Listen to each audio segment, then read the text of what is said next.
Hello. It is time to study on a Wednesday. I prefer doing it on a Wednesday. Sorry about last week, but here we are. So tonight we're going to be covering really quick Isaiah 38 and 39. The title of the sermon is The Lord Knows Times and Seasons. We're going to kind of gloss over 38, dive in a little bit into 39, but I can tell you this, okay? God saves the life of Hezekiah for Hezekiah to then turn around and be completely ridiculous. And sometimes we look at what God does, and so our view is limited, but he knows the beginning from the end. And he is not surprised by what it is that Hezekiah chooses to do in chapter 39. And we're going to be reading that out of, let's see where we'll be, 2 Kings chapter 20. There it is. But for starters, Hezekiah becomes desperately ill to the point of death. And Isaiah is brought in to tell him that, hey, this is going to lead to death. You need to get your house in order. You need to get everything ready. And he doesn't pass away at this time. He doesn't pass away until his son Manasseh is 12 years old. But here's the interesting part. As I said before, Hezekiah is ultimately saved, and he goes through a long prayer that's recorded or a praise that's recorded in chapter 38, discussing where his life was going to end up, how he was going to view things, how he was going to lose his life, and so on and so forth. Only then, and having been, delivered from the Assyrians, he now deals with the Babylonians. And where he was not willing to pay certain things to Sennacherib, and then ultimately backtracks on that in his, when he rebelled at this point, or at that point, he just invites the Babylonians right on in. And he tells Isaiah, there is not a part of my house that they didn't see. And when he's rebuked for it, the only thing he really walks away with is kind of an odd statement that he finds out that all these treasures that were stored up by his father, by him, and the rest will all be lost. They're all going to Babylon, including some of his sons. But he's relieved that it's not going to occur in his lifetime. So I'm going to point out this dichotomy, right? It doesn't make a whole lot of sense. And I think it kind of bears witness to the heart and mind of most of us if we pay attention. So on one hand, we're begging for our life. We get it. We make a mess that we know is our fault, but then we're also glad that we're not going to see the fallout of our decisions. So on one hand, he's glad he's going to be alive for another 15 years, and then he's going to be glad that he's dead not to see what befalls the kingdom. I don't want to be that guy. I mean, you want to talk about a whiplash. That's a whiplash, y'all. But 3 points tonight. God knows times and seasons, which is the title of the sermon. But Hezekiah had been under tremendous pressure. He had made some situations better. I mean, he had gotten rid of a lot of the idol worship, wanted them to focus on God. Could have been more thoroughly done. But you remember that the Assyrians considered his acts an assault on the identity of God, because they figured the more idols, the better, the more temples, the better, the more quote unquote worship, the better, and walked themselves right into a situation where they blaspheme God, and 185,000 troops are killed in a night. So when the Babylonians show up, of course, you're going to rely on the same word, right? No. You're going to bring them right on inside and show them everything you got. I don't get it. But I know we do it. You know what I mean? I know we do it. I know we do that stuff. And it probably doesn't stand out to us as much as it needs to. But trust me in this. Hezekiah had a few things going on. A lot of times when you have kings that come forward that are evil, like his son, we won't look into it tonight, but the discussion of who his mom is, how does he get his household in order? Did he get his household in order because Obviously didn't, because I believe in 2 Kings 21, his kid goes completely bonkers and makes them more evil than they ever were before that. Puts everything back, rebuilds everything. I mean, and encourages them to be evil. It is wild. So, men of God, it's important that you don't have patterns in your life that if your children live them, they will destroy themselves. You have to have a standard that is ever increasingly righteous. Like, you know what I mean? You're not going to get it all at first, but if you're putting a life together in Christ, that life is going to continually raise the bar as it relates to righteousness.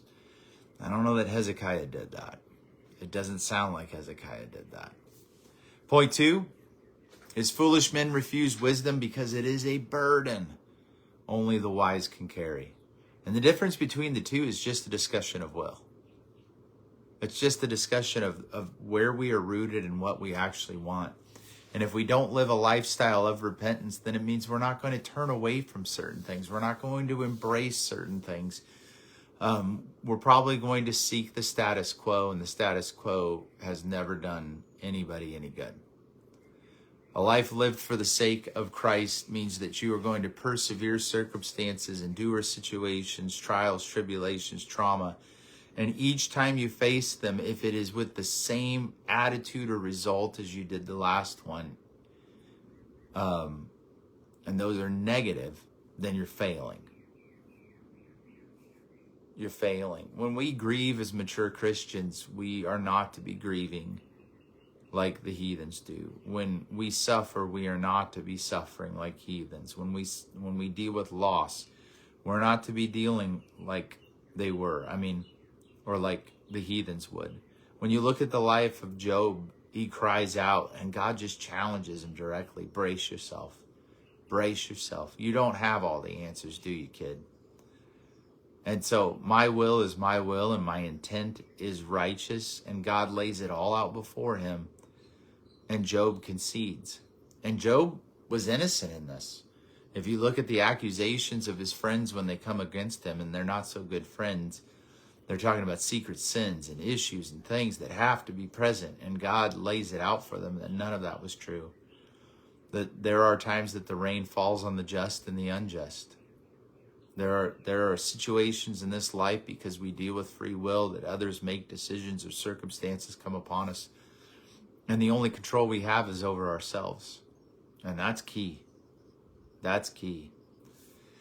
Last point, patterns matter.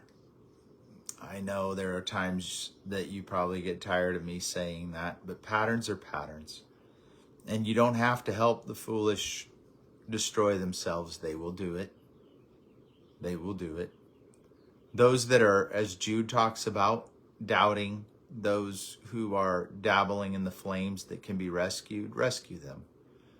But typically when you look at the prophets and the wise men of old, they had supernatural understanding to construct and deconstruct certain things.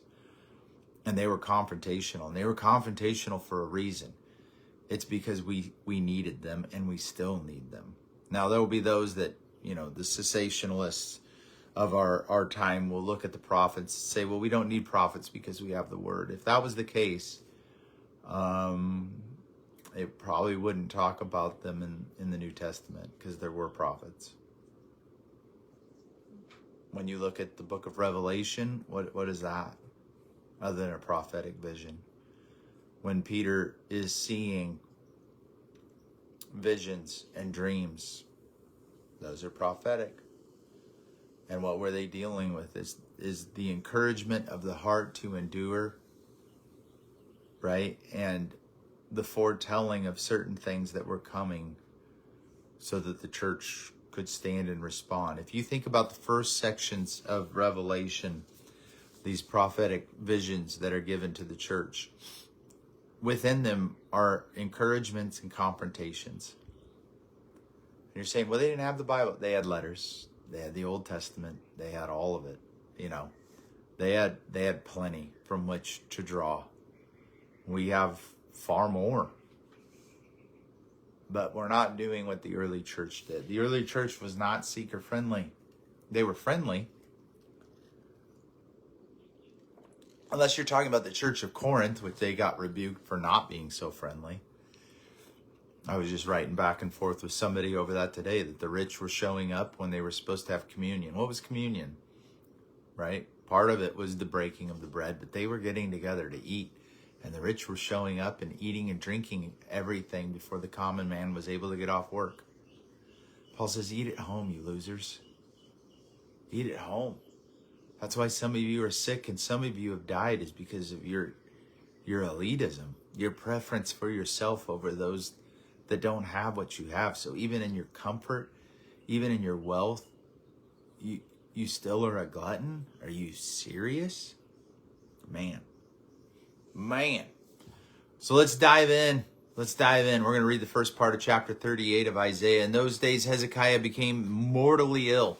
And Isaiah the prophet, the son of Amoz, came to him and said to him, this is what the Lord says, set your house in order, for you are going to die and not live. That makes sense. Somewhat a little redundant, some might say.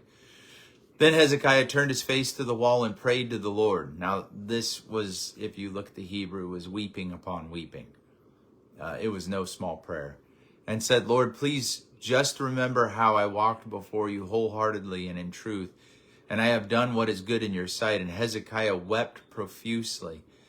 Then the word of the Lord came to Isaiah, saying, go and say to Hezekiah. Isaiah hadn't even left the court yet. Apparently, he was pretty close by. This is what the Lord, the God of your father David says. I have heard your prayers and I have seen your tears. Behold, I will add 15 years to your life, and I will save you and this city from the hand of the king of Assyria, and I will protect the city. And this shall be a sign to you from the Lord, that the Lord will perform this word that has been spoken, or he has spoken. Behold, I will make a shadow on the stairway, which is gone down with the sun on the stairway of Ahaz. Go back 10 steps. That means go up. So the sun's shadow went back 10 steps on the stairway on which it had gone down. Now, if we go over to 2 Kings 20, we get a little bit more out of Isaiah and Hezekiah's conversation. So there's a little added thing about figs and so on and so forth, but skip down on to verse 8. Now Hezekiah said to Isaiah, what will be the sign that the Lord will heal me? How many words had Hezekiah received? A lot.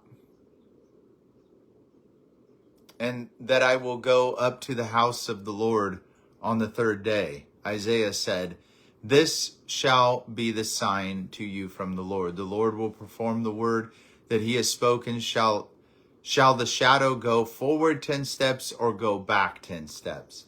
So Hezekiah said, it is easy for the shadow to decline 10 steps, like a sundial. No, but have the shadow turn back 10 steps. Then Isaiah the prophet called out to the Lord, and he brought the shadow on the stairway back 10 steps, by which it had gone down on the stairway of Ahaz. Phenomenal, right? But then if you look at verse 12 of 2 Kings chapter 20, Berodach Baladan shows up, a son of Baladan, king of Babylon.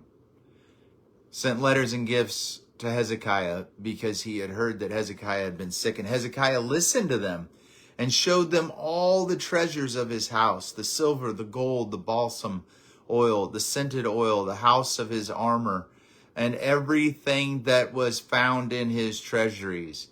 There was nothing in his house nor in all his realm that Hezekiah did not show them. Then Isaiah the prophet came to Hezekiah, and said to him, what did these men say? And from where have they come to you? And Hezekiah said, they have come from a far country, from Babylon. Isaiah said, what have they seen in your house? So Hezekiah answered, they have seen everything that is in my house. There is nothing among my treasures that I did not show them. Can you picture Isaiah at this moment? Then Isaiah said to Hezekiah, hear the word of the Lord. Behold, the days are coming when everything that is in your house and what your fathers have stored up to this day will be carried to Babylon. Nothing will be left, says the Lord.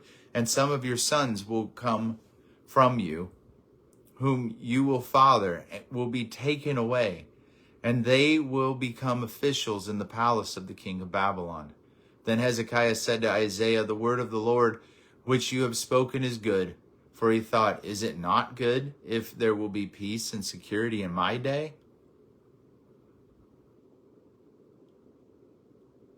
He's just glad it wasn't going to fall on him. Kind of paints a picture of Hezekiah, doesn't it? It may be a little disappointing at this point. But then I think it's an opportunity to ask ourselves what we're all really about. Like, are we cool with the idea of doing things here as long as they look good, and once we're gone, if it plays out, it plays out. It just is what it is. I hope not. Man, I hope not. In verse 20, it says, now the rest of the acts of Hezekiah and all his might, and how he constructed the pool and the conduit and brought water into the city. This was talking about what I was referencing about how water was brought into the city during the siege. Are they not written in the book of Chronicles of the kings of Judah? So Hezekiah lay down with his father, and his son Manasseh became king in his place. This was disastrous. This is disastrous. Go back over to Isaiah chapter 38 and just listen to Hezekiah in his illness and recovery. In verse 10, I said in the middle of my life, I am to enter the gates of Sheol. I have been deprived of the rest of my years. I said, I will not see the Lord. The Lord is in the land of the living. I will no longer look on mankind among the inhabitants of the world. Like a shepherd's tent, my dwelling is pulled up and removed from me. As a weaver, I rolled up my life. He cuts me off from the loom. For day until night, you make an end of me. I am composed, my soul, until morning. Like a lion, so he breaks all my bones. From day until night, you make an end of me. Like a swallow, like a crane, so I twitter. I moan like a dove. My eyes look wistfully to the heights. Lord, I am oppressed. Be my security. Awesome. He's seeing the end of his life. He's looking at things. He's coming face to face with his mortality. And within a few years, he's glad he's not going to be here to see how bad it gets. I just find that's such a dichotomy.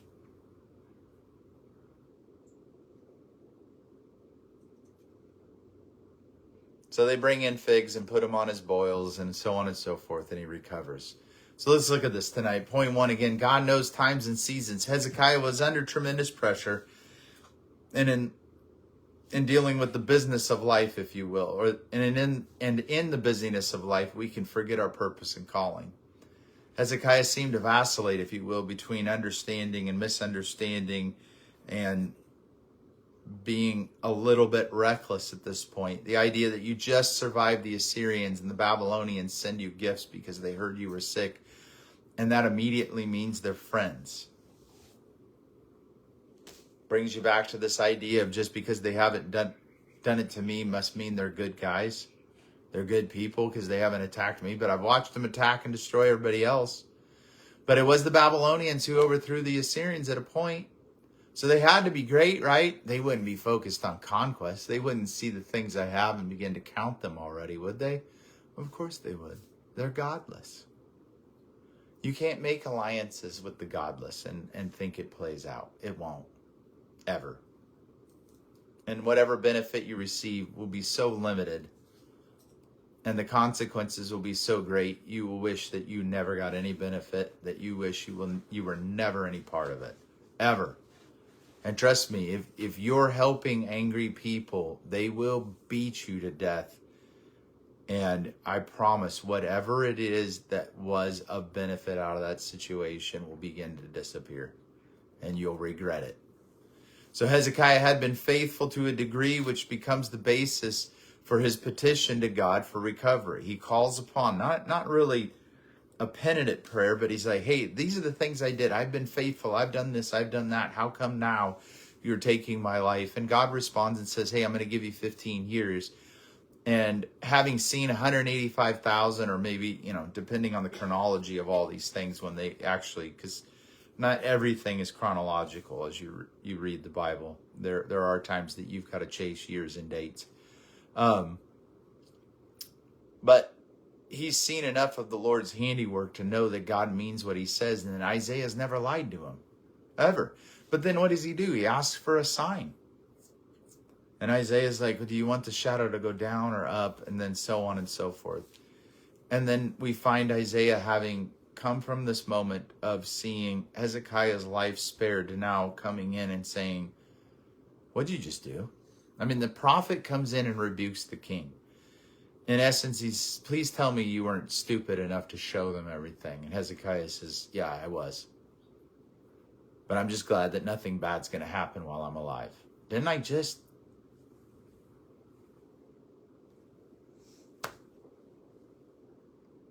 So even though Hezekiah was to recover, Jerusalem was not going to escape the ultimate judgment of God. And there are seasons where we'll see situations like this with people like this, where they find relief only to trip and fall face first into the next situation. You're saying, Lord, why would this unfold in this manner? Well, when it doesn't make sense, it's going to. Because what was to come after him, now mind you, when Hezekiah dies, Manasseh's only 12. So he had 15 years left, depending on when Manasseh was born and so on and so forth. But you've got to figure that Manasseh doesn't become king. So within that time, we have Manasseh. And Manasseh's not a good dude. Man. But even when God brings relief in a certain situation, gives opportunity for change, those who have turned their hearts against him in one way or another are going to do something foolish. I can't explain every time why certain circumstances are extended, but the Lord knows the end. And because his case against each and every one of us is going to be just, and praise God for grace that we have through Christ, there are times that things have to play out. But God will not be dissuaded in carrying out what he has ultimately declared. Obviously, Hezekiah's death was not a must at that moment. Don't know what transpired to bring it about, but it got his attention at least for a little while. And it was clear he was a better king than most, but he was foolish and he was definitely self-serving. Even though God had spoken over and over, and every time the word of the Lord came forth and was heeded to through Isaiah, when they listened, great things happened. But yet Hezekiah still asks for a sign. I read it to you earlier about in 2 Kings chapter 20, verses 8 through 11. So God did it. And Hezekiah once again proves that he is all about Hezekiah. It is important that we remember that every day belongs to God. We should not need these types of circumstances to get our focus back on Christ. I, for one, did. And I'm telling you, don't do it. I'm telling you, don't do it. It was a long and painful journey, and it was absolutely unnecessary. If I had been wise, if I had listened, if I had heeded the word of the Lord and slowed down, if I had not been arrogant or insolent or just self-serving and self-promoting and all this other stuff, it would have been a lot easier. It would have been a lot easier. In Proverbs 26, verse 7, it says, like useless legs to one who cannot walk, so is a proverb in the mouths of the fool. This means that fools can repeat wisdom and it has no effect on them. I've learned that lesson too. I have been warned, and I wouldn't say I'm going to call anybody a fool, but I have been warned by people that God had laid something on their heart for me, and I judged them as opposed to listening to the word. And so the question becomes, if they were a fool, who's the greater fool in that moment? Well, it was me, because I didn't listen to what was actually wisdom. I judged the one carrying it, which proved even more that I was arrogant. Does that make sense? I mean, if a fool walks up to you and says, hey, I'm worried about A, B, and C because this is what I've seen, and I'm thinking, now I look back and I go, man, why didn't you hear that? You knew parts of that were true. You just didn't want to receive correction from someone you thought was foolish. That just makes you stupid, John. I mean, if I was to look back and deal with the person who I was then, probably, one, I'd fight them. But that was a joke. But I would look at that individual and I'd say, man, you're way out over your skis, bub. You're way out over your skis. You are not listening. And when this comes full circle, all of those feelings of invincibility and, to a degree, feeling entitled to certain things, it's all going to come crashing down. And you're going to regret it. You're going to regret it. And boy, howdy. Point 2 tonight, foolish men refuse wisdom because it is a burden only the wise can carry. That's a decision. The difference between a fool and a wise man is the willingness to be rebuked. People say, well, I need to be encouraged. Probably not. Probably not as much as you think you do.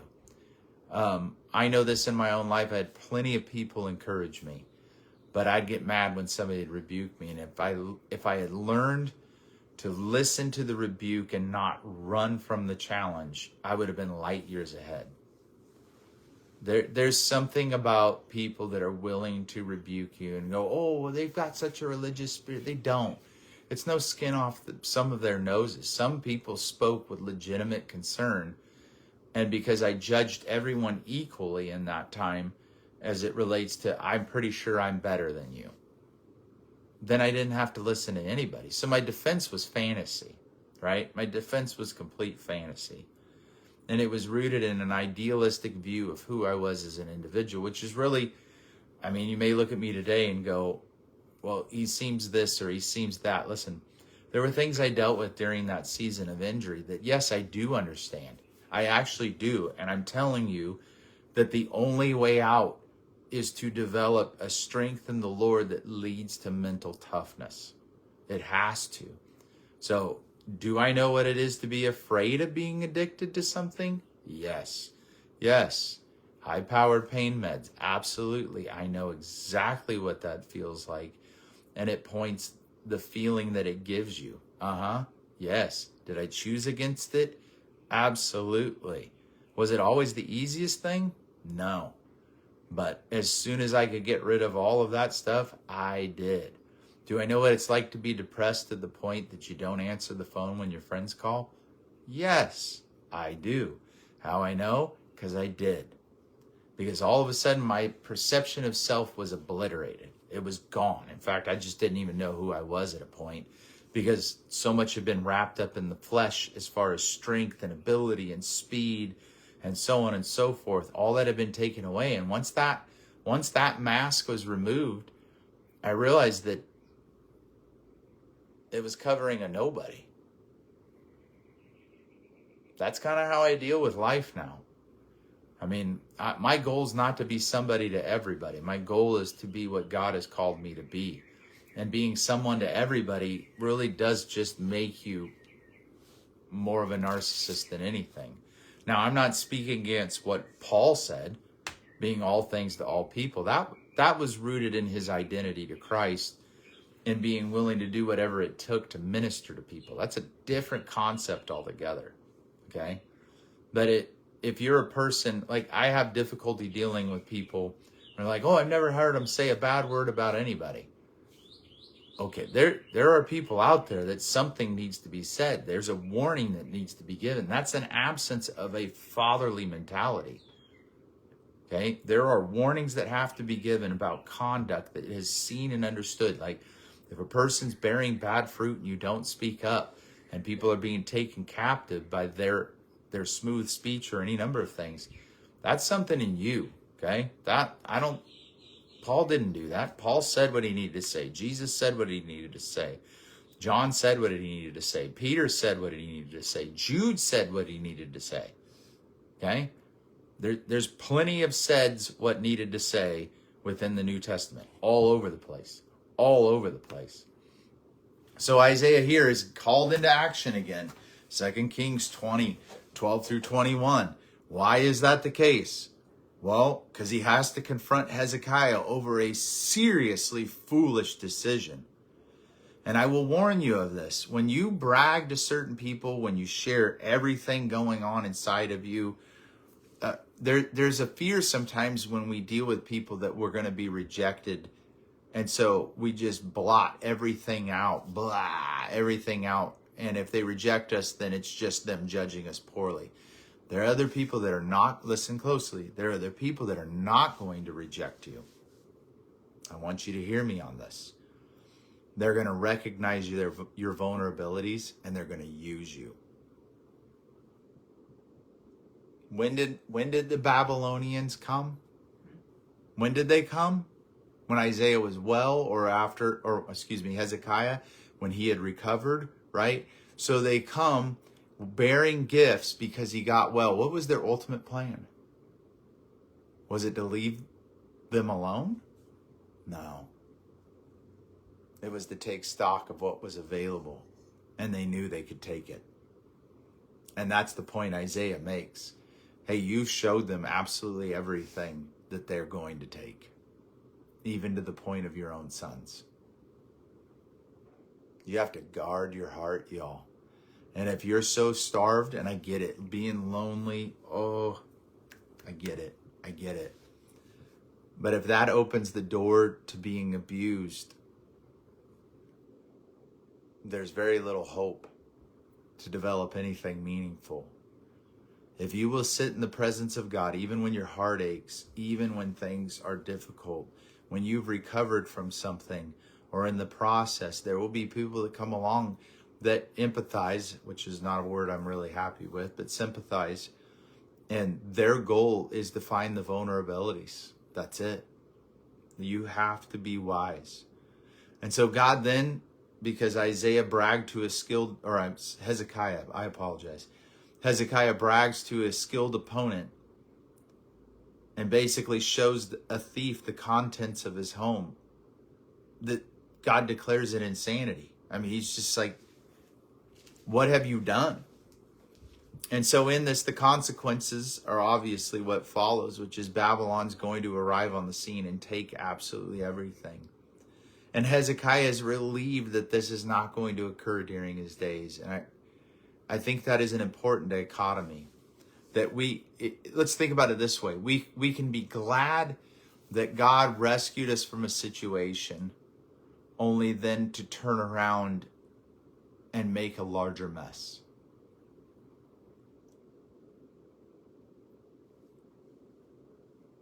Then we're glad that we won't see it all together play out. I hope and pray that at my passing, that my sons are twice the man I ever was.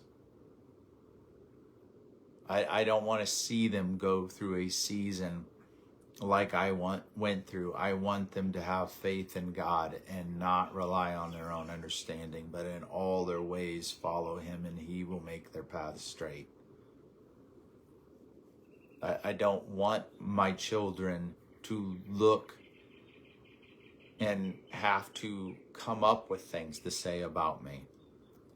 I want them to know me, and I want it to be known that I was one who was willing to do anything that my Father in heaven requested.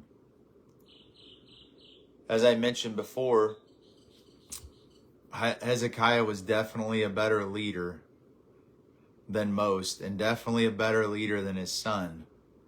But whatever was sown into the house of Hezekiah plays out in Manasseh's life.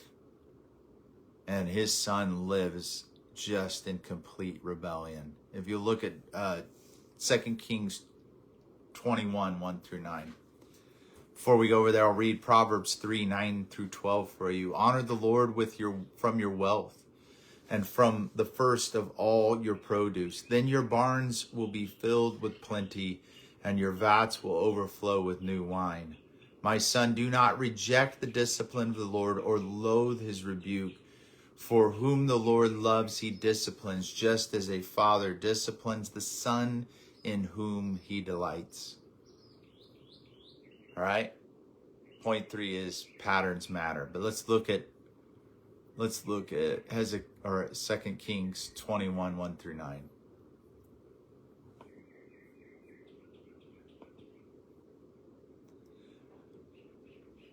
When Manasseh was 12 years old when he became king, and he reigned for 55 years in Jerusalem, and his mother's name was Hephzibah. He did evil in the sight of the Lord in accordance with the abominations of the nations whom the Lord dispossessed before the sons of Israel. For he rebuilt the high places which his father Hezekiah had destroyed. He erected altars for Baal and made an Asherah, just as Ahab, king of Israel, had done. And he worshipped all the heavenly lights and served them. And he built altars in the house of the Lord, of which the Lord had said, in Jerusalem I will put my name. He built altars for all the heavenly lights in the 2 courtyards of the house of the Lord. And he made his sons pass through the fire. That's human sacrifice. Interpreted signs, practiced divination, and used mediums and spiritists. He did great evil in the sight of the Lord, provoking him to anger. Then he put the carved image of Asherah that he had made in the house of which the Lord had said to David and to his son Solomon, in this house and in Jerusalem, which I have chosen for the tribes of Israel, I will put my name. And I will not make the feet of Israel wander any more from the land which I gave their fathers, if only they will take care to act in accordance with everything that I have commanded them, and with all the law that my servant Moses commanded them. But they did not listen. And Manasseh encouraged them to do evil more than the nations whom the Lord eliminated from the presence of the sons of Israel. My grandfather used to say this for point 3, patterns matter. He used to say, what we do in moderation, our children will do in excess. And I've listened to that. So if we are faithless and self-centered, it will be known in our house. If we are wise, wisdom will be carried in the hearts of our children. If we compromise with evil or we commune with the rebel, those seeds will grow in the heart of our children. But if we love what is good and we remain disciplined, they will have a pattern that leads them to life. In Romans chapter 12, 1-3, Paul writes this. He says, therefore I urge you. I figured this was a good play off of what Manasseh had done. He said, therefore I urge you, brothers and sisters, by the mercies of God, to present your bodies as living and holy sacrifice, acceptable to God, which is your spiritual service of worship. And do not be conformed to this world, but be transformed by the renewing of your mind, so that you may prove what the will of God is, with that which is good and acceptable and perfect. For through the grace given to me, I say to everyone among you, do not think more highly of himself than he ought to think, but to think so as to have sound judgment, as God has allotted to each a measure of faith. This is important. If we think more of ourselves than we ought to, we will typically repeat disastrous patterns. But if we will humble ourselves in the sight of the Lord, he will lift us up. Take heart in the fact that God forgives, that he will walk us through very difficult times and seasons. He is the one who restores. He is full of grace and mercy, and he is capable of bringing life to very dead places. Do not despair over what you think is the end of all things. Bring an end to all things that would be an abomination to him. Bring an end to rebellion. Bring an end to lust. Bring an end to perversion. Bring an end to wrath and vengeance. Be full of forgiveness. And let your expectations be defined by him and him alone. Love you guys. Have a great week. We will see you Sunday, 11:15, Eagles Lodge. Take care.